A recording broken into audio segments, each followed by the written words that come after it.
Okay, so picture this.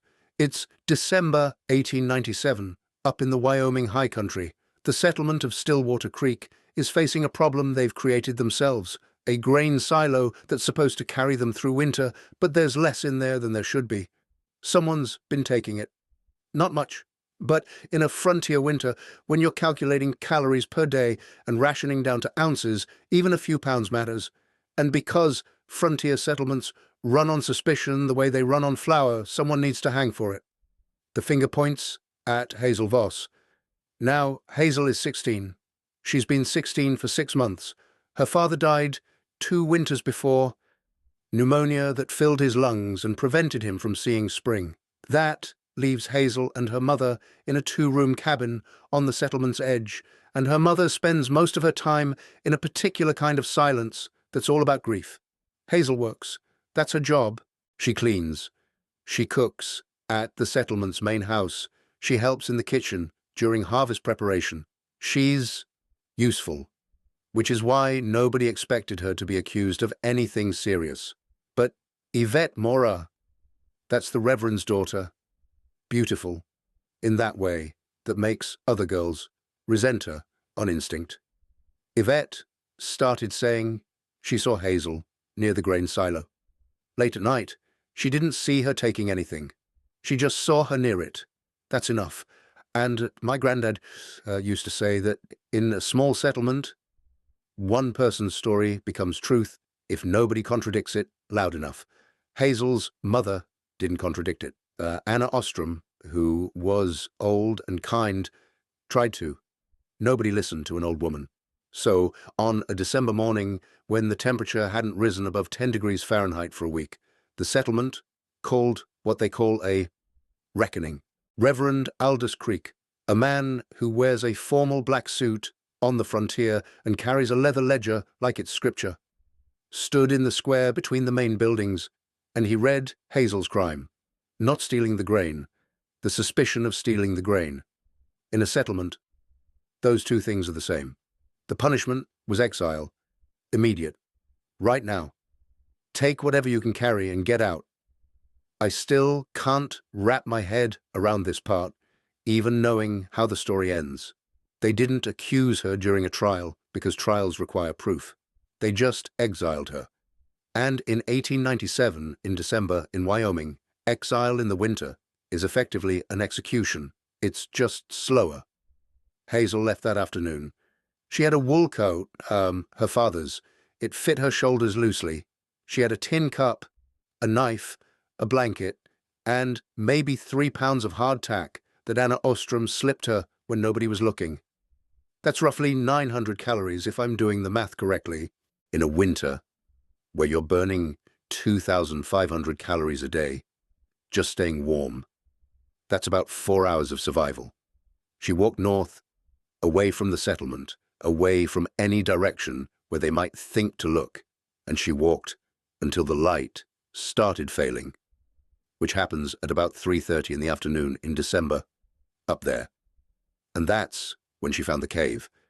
It wasn't hidden exactly. It was just unthinking. It was a limestone cave at the mouth of a side canyon, probably 30 feet deep, with a natural spring inside that meant water. The entrance faced south, which meant it caught whatever weak winter sun there was.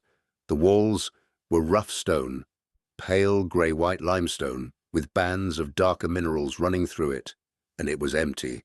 Nobody was using it. Nobody had been using it for maybe 100 years, since the area's native people had moved or died or been forced out.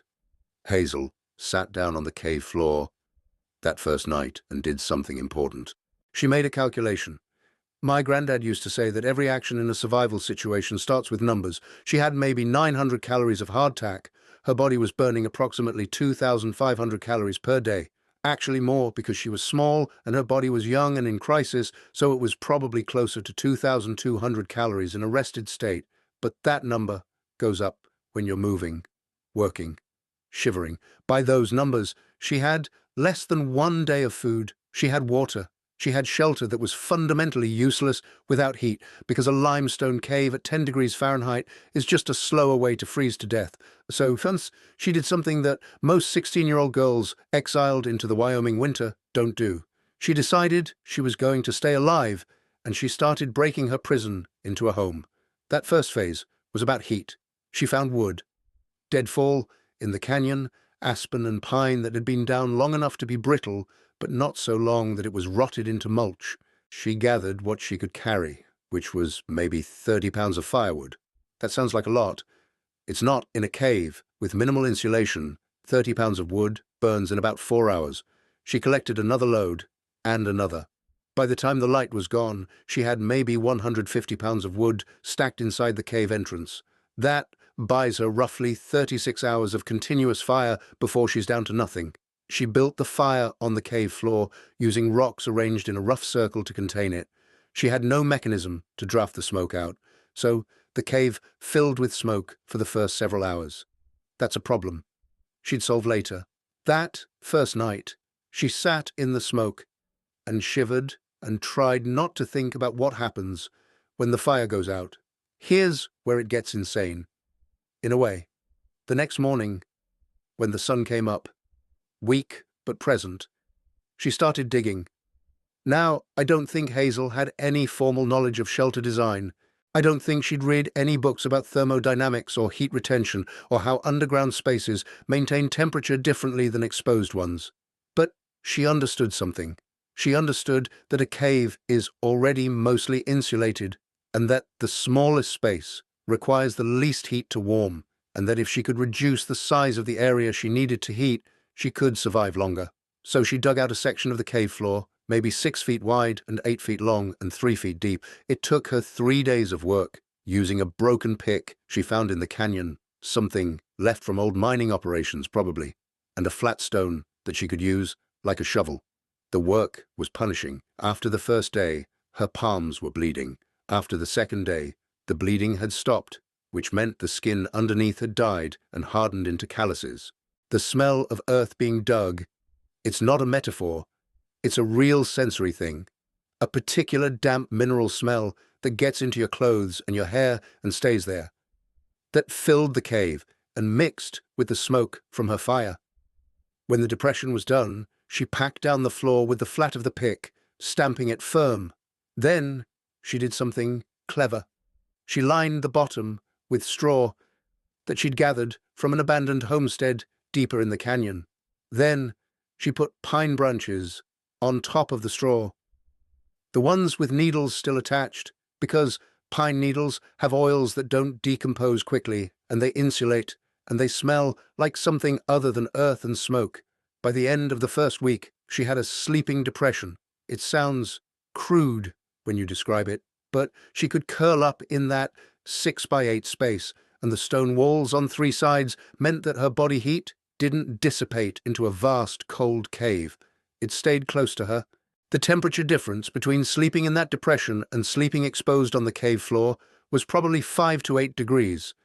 In December in Wyoming, that difference is the difference between surviving the night and not. The second phase was about water. The spring in the cave. It wasn't a rushing spring. It was a seepage, a slow weeping of water from a crack in the upper stone. Maybe a gallon per day, which is oddly perfect. In an 1897 frontier winter, you need about a gallon of water per day per person if you're doing any cooking or cleaning, and another liter just to drink. A gallon seeping in is precisely adequate. But she needed somewhere to collect it and store it. The water was cold, close to freezing, and it was carrying minerals and possibly bacteria from the limestone. She couldn't just drink straight from the seepage. She found an old wooden bucket in the canyon. It was split, barely holding water, but the wooden slats were salvageable. She also found what looked like a clay pot, or the broken pieces of one, that had been discarded years before. She set up a collection system. The seepage dripped into a flat stone depression, which overflowed into the bucket, which she could dip into for drinking water. And here's the thing about that water. It tasted like stone. It had a particular mineral quality, not quite pleasant, but not bad. It was cold enough that it hurt to drink it quickly. It was cleaner than the water at the settlement, which came from a well that the whole community used and which had a way of becoming slightly contaminated as winter wore on. Hazel's cave water was fresh and mineral-rich, and it kept her alive. The third phase was about food, and this is where the story becomes something other than a survival tale. This is where it becomes about human persistence in a particular direction, where a 16-year-old girl doesn't just survive, she builds something. She had eaten the hardtack in the first few days. It was gone by January 4th. That meant she had 0 calories being input. Her body was burning 2,200 calories per day just existing. Do the math. She had 4 days before her body started consuming itself seriously. 8 days before she was in genuine metabolic crisis. So she ate what the canyon provided. This sounds romantic. It wasn't. She found frozen berries on plants that still had fruit clinging to branches, maybe 200 calories, maybe less. She found bark that she could strip and boil into a sort of thin soup. Not much nutrition, but some. She caught small animals, prairie voles, mice, a rabbit that was slow from cold. She killed them, used her knife, was efficient about it, didn't waste the resource, and ate them raw or roasted on sticks held over her fire. A single rabbit is maybe 600 calories if you eat the whole thing, including the organs. It wasn't enough. By mid-January, she was losing weight visibly. Her collarbones became pronounced. Her hands looked skeletal. And that's when she started the growing system. Now think about this for a second. She's in a cave in January in Wyoming. There's barely any light, maybe 6 hours of weak gray daylight. The temperature inside the cave is hovering around 40 to 45 degrees Fahrenheit, which is above freezing, but barely. And she decides she's going to grow vegetables. It's almost insane. Except it wasn't, because she understood something about plants and growing cycles that most people don't. She understood that seeds have dormancy, and that dormancy can be triggered by exposure to cold and moisture, and that seeds that have gone through that process will sprout when the conditions become favorable. She found vegetable seeds. This is actually not as hard as it sounds. Frontier settlements have seed stores, reserved vegetables and seeds that are kept for next year's planting. When Hazel was doing work at the settlement's main house, she would have had access to those stores. She'd taken maybe 10 packets, lettuce, carrots, turnips, beans, squash. She'd hidden them in a crevice in the canyon. Just in case she needed them. She did. The first thing she did was build growing beds. She used the wood from an abandoned homestead and pounded it into rough rectangular frames, 4 feet long, 2 feet wide, about 8 inches deep. She made 3 of them. Then she did something harder. She dug out soil. She had to dig deep into the earth in the canyon, where the soil remained warmer, avoiding the frozen surface layers. She carried approximately 200 pounds of earth back to the cave in baskets and buckets. 200 pounds. In January. That's the weight of an adult man, carried piece by piece through a snow-covered canyon. She filled the beds with that earth. Then she did something crucial. She mixed in the remains of her own biological waste. Composted. Let me be clinical here. An ash from her fire. Nitrogen. Carbon. Minerals. She was building soil from nothing. The beds were positioned to catch whatever light entered the cave. But that wasn't enough. The cave interior would have been dim, barely bright enough to read in, certainly not bright enough for plants to photosynthesize efficiently. So she improvised a mirror system.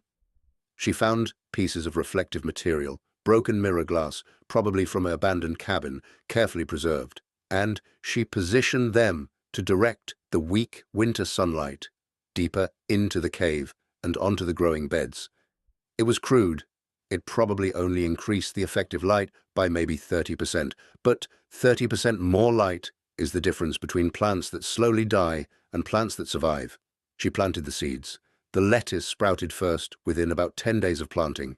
The first time she saw those tiny green leaves pushing up through the dark soil, she cried, "I want to be clear about this. This is not a movie moment. This is a 16-year-old girl who hasn't eaten adequately in weeks, who is surviving on rabbits and bark and her own willpower, and she sees her first successful vegetable crop, and she cries because it means she's not going to die.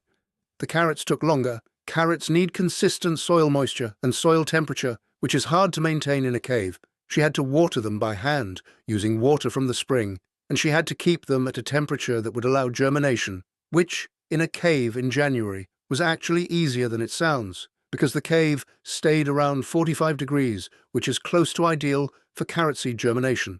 They sprouted after 3 weeks. The turnips were similar. The beans needed warmer soil temperature, so she positioned those beds closer to the fire. By early February, she had 4 growing beds with visible growth. The lettuce was ready to eat. That first salad, she harvested maybe 2 cups of tender lettuce leaves, tasted like life continuing. Lettuce has almost no calories, but it has nutrients. It has taste. It has the idea that food could come from more than just what the canyon would surrender to her knife. But here's the thing that most survival stories miss. She didn't grow vegetables solely for immediate consumption. She cultivated them strategically to produce more crops. Every time a lettuce plant reached mature size, she harvested it, but she left the roots. The roots would sprout new leaves. She was creating a renewable system. One seed packet of lettuce could provide multiple harvests over weeks if managed correctly. She was thinking in cycles, not treating each moment as a separate survival crisis. And here's where the animals came in.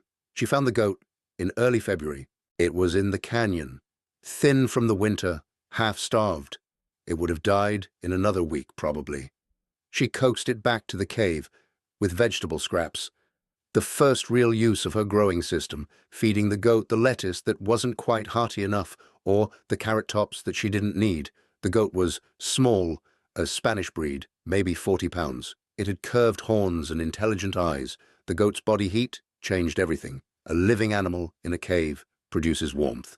A 40-pound goat generates roughly 200 additional BTUs per hour just from metabolic respiration. In a 400-square-foot cave space, that's meaningful.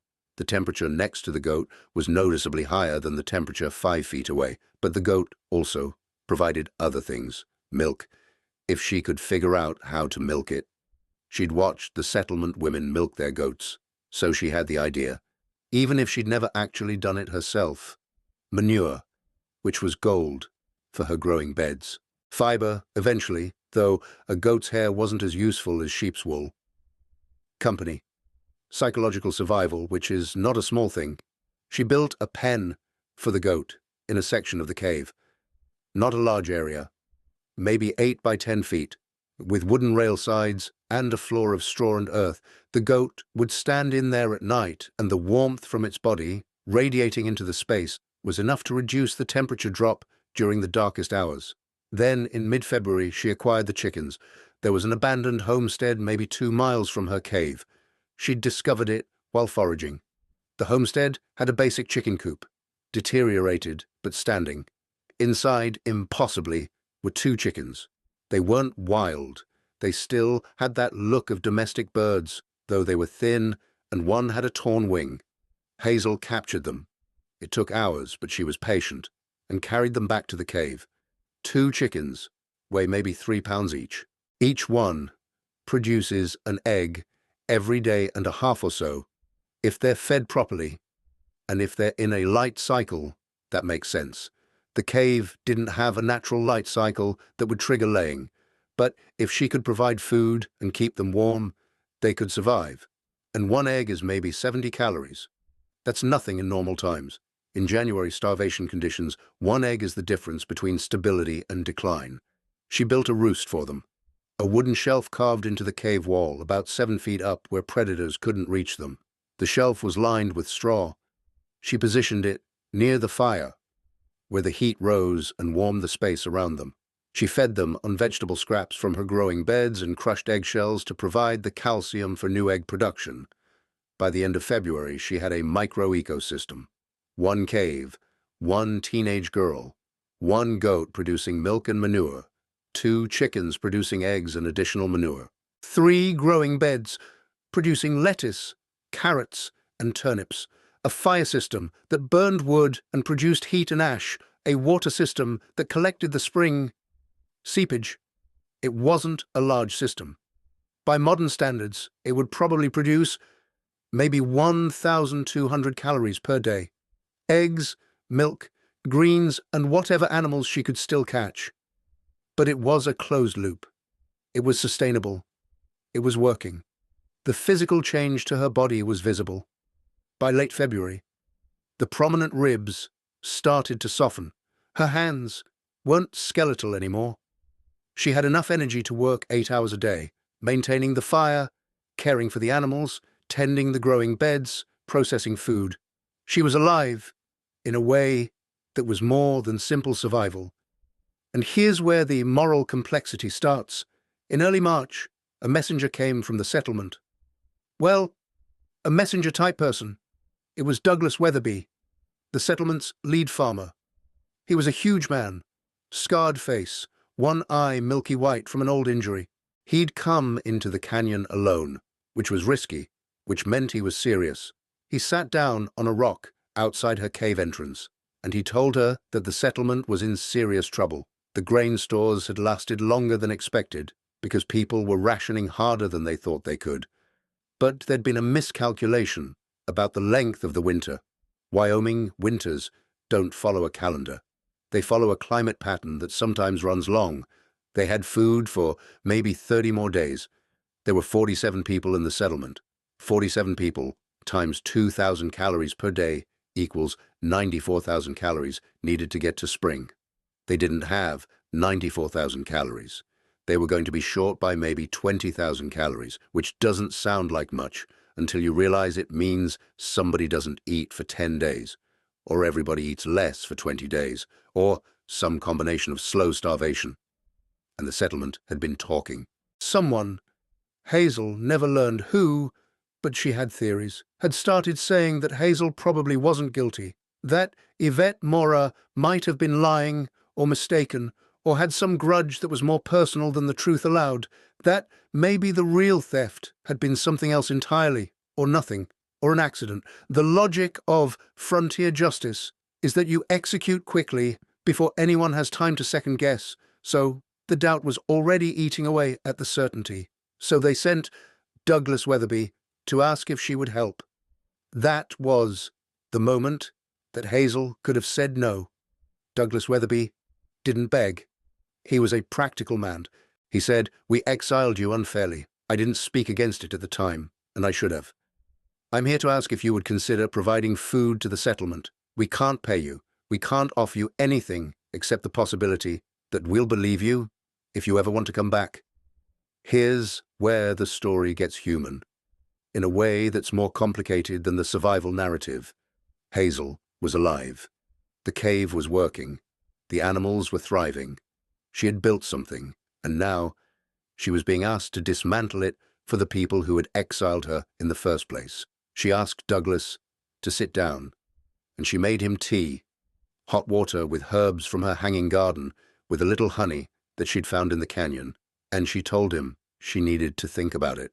What she was actually doing was calculating. And here's the calculation. She was producing approximately 40 eggs per month. That's 2,800 calories per month from eggs. She was producing maybe 15 pounds of leafy greens per month, depending on the lettuce varieties. That's maybe 1,500 calories per month. The goat was producing milk, maybe a half gallon per week, which is 960 calories per week, or about 4,000 calories per month. So, rough total, 8,300 calories per month. The settlement needed 20,000 calories to get through winter. She had 3 weeks of winter left, until the snow melted enough that people could survive on foraged food. So they needed 14,285 calories from her.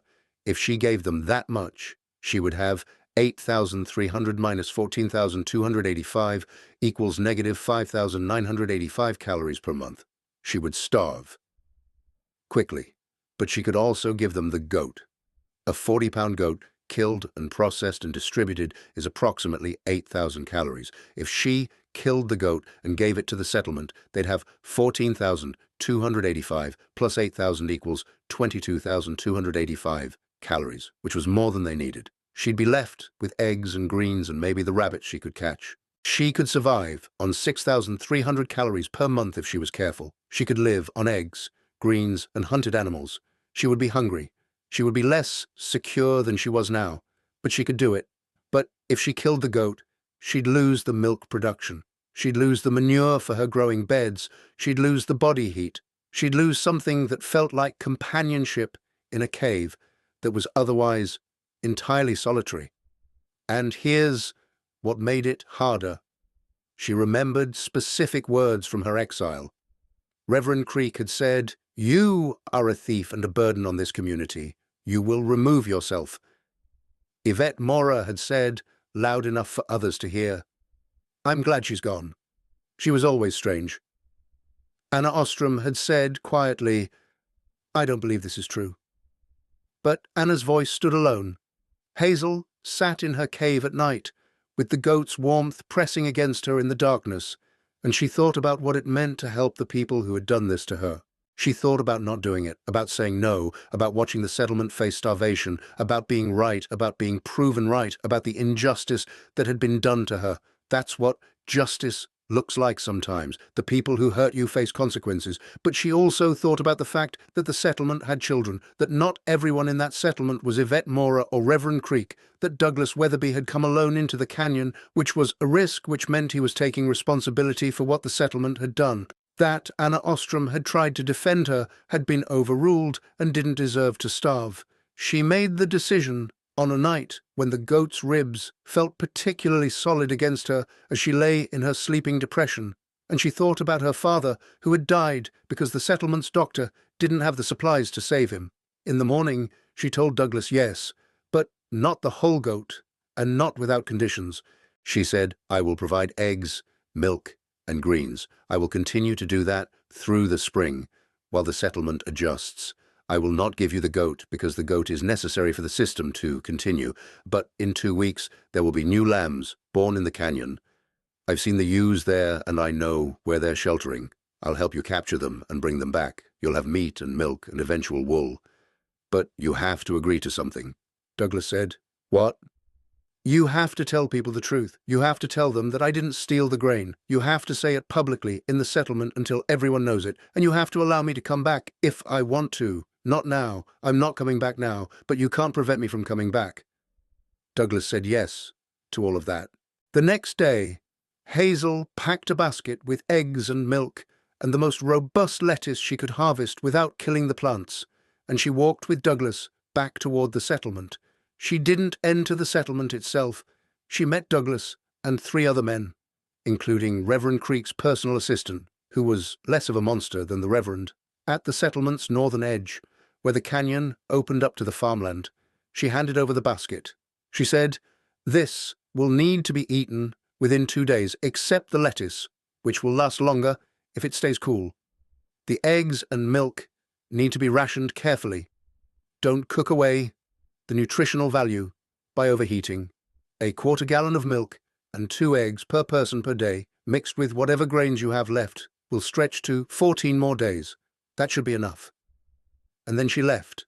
She walked back to her cave, alone, and she didn't look back. What happened in the settlement was complicated.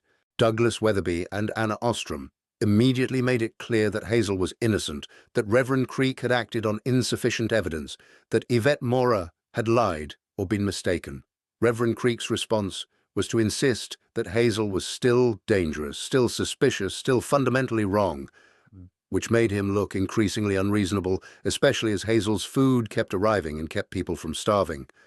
Over the next 3 weeks, eggs and milk and greens came from the cave, delivered by Douglas or by Anna Ostrom's grandson, or by other settlement people who were beginning to see Hazel not as a criminal, but as a resource, a valuable, intelligent resource, a girl who had survived through wit and knowledge and would have been an asset to the settlement if they hadn't exiled her like a fool. On the 3rd delivery, Yvette Mora came along. She brought a letter. Hazel doesn't remember the exact words.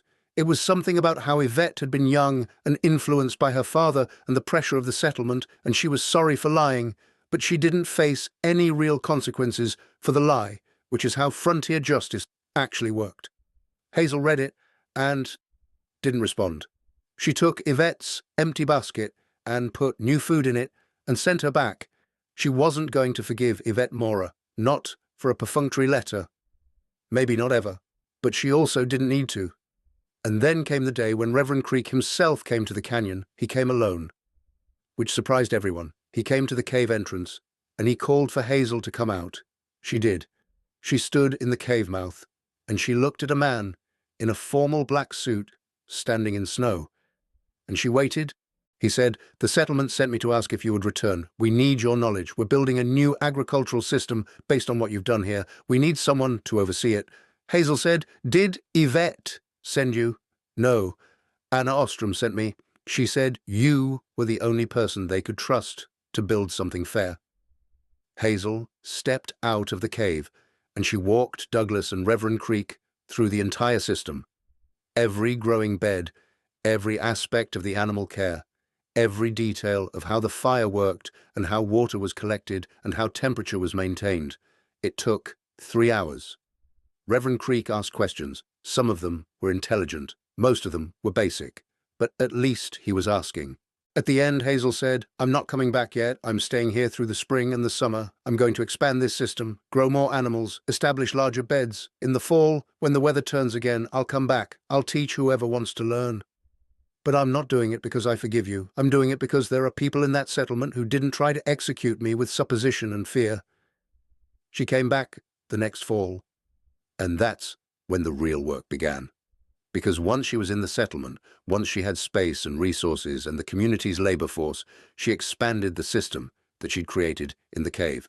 She worked with Douglas Weatherby to identify good sites for underground storage. Caves, root cellars, any space that maintained stable temperature. She worked with Douglas and with other farmers to establish expanded growing beds using the cave's model. Careful soil preparation, seed selection, controlled conditions. By the spring of 1898, 6 months after she'd returned, the settlement had sufficient stored food that they would never face the starvation calculus again. By the following fall, 3 other frontier settlements in the region had sent people to observe her methods. By 1900, Hazel, now 18 years old, recognized as a legitimate agricultural authority despite her age, had helped establish a network of underground growing systems across the region. She never married. She never moved far from that original cave, which she maintained as a model and resource center. Frontier life was hard, and marriage would have meant giving up her authority, and she'd already given up more than enough to other people's expectations. Anna Ostrom lived to be 92. When she died, Hazel held a memorial service in the settlement because Anna had been the one person who chose belief over fear. Reverend Creek lived to be 76, and he spent his final years insisting that he'd always believed in Hazel, that the exile had been a terrible misunderstanding, that he'd been the one who sent Douglas to find her. He revised history in small ways, the way people do when they need to feel better about themselves. Nobody believed him, but nobody contradicted him either. Yvette Mora moved away. She married a railway administrator and had a life in Denver, which is probably what she wanted all along. Douglas Weatherby became Hazel's closest collaborator and eventually her closest friend. He never tried to marry her. He understood that what they had was something other than romance, something that mattered more than possession. It was partnership and mutual respect that forms between people who solve difficult problems together. And the cave became historical. By the 1920s, it was a tourist site. People came to see the cave where Hazel Voss had survived the winter of '97, where she'd built her underground garden system, where she'd taught the frontier how to eat in the cold. The walls are still blackened from her fire, and the stone, where she carved marks, tracking the days, still shows 67 marks, the days between her exile and when Douglas first came to find her. But here's what I think my granddad would have appreciated about this story. It's about a girl who survives through systematic thinking and careful planning. It's about someone who looked at a problem, starvation in a winter, given the resources available, and worked backward from the solution rather than hoping for rescue. She understood that heat comes from fire or from biological processes. She understood that food can be grown under controlled conditions. She understood that animals provide both heat and renewable food resources. She understood that interconnected systems are more sustainable than isolated individual solutions. She understood at 16 something that a lot of older people never learned, that the best solutions are the ones that make you less dependent on other people's mercy. And when the settlement that had exiled her came back and asked for help, she had the power to say no. She also had the knowledge to say yes, in a way that cost her something but didn't destroy her. That's the actual shape of dignity in a frontier story. Not forgiveness. She didn't forgive the settlement, and she shouldn't have. But practical humanity, given the choice. This is Caleb Nordstrom, reminding you to subscribe for more stories about people who built something from nothing and survived by thinking in systems instead of moments.